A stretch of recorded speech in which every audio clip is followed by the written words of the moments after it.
আপনি কি জানেন 90 দশকে সবচেয়ে বড় ফেক লাভ স্টোরি কোনটা? 90-এর দশকে ছিল বলিউড ক্রিকেট রোমান্সের স্বর্ণযুগ। এই সময় মাস্টার ব্লাস্টার ও বলিউড অভিনেত্রী শিল্পা শিরোডকরের সম্পর্ক নিয়ে জল্পনা তুঙ্গে ছিল। হ্যাঁ, ঠিকই পড়ছেন। তবে সত্যি কি কোনো সম্পর্ক ছিল? 1991 সালে হাম মুভির শুটিং চলাকালীন শিল্পার ভাই রাহুল শিরোডকর তাদের পরিচয় করিয়ে দেন।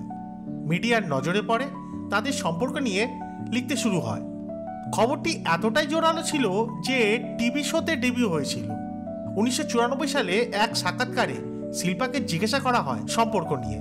তিনি জানান, সচিন তো অঞ্জলির সাথে ছিলেন, আমরা শুধু বন্ধু।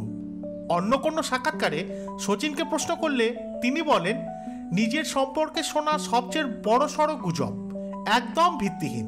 তিনি স্পষ্ট জানান তিনি তাকে চেনেও না। 1990 সালে এয়ারপোর্টে সচিন অঞ্জলির প্রথম প্রেম। ফোন নাম্বার ট্র্যাক করে অঞ্জলির কল। সচিনের বাবা প্রথমে বিয়েতে অমত থাকলেও 1995 সালে 24শে মে তাদের বিয়ে দেন। শিল্পা কেরিয়ারের শীর্ষে থাকাকালীন স্পটলাইট থেকে দূরে সরে যান। পরে বিয়ে করেন এক এনআরআই ব্যাংকারকে এবং বলিউড ছেড়ে বিদেশে শান্ত জীবন বেছে নেয়।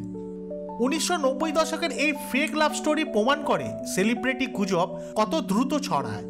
সচিন অঞ্জলির প্রেমই শেষ পর্যন্ত জয়ী হয়েছিল এবং ইতিহাস তৈরি করেছিল।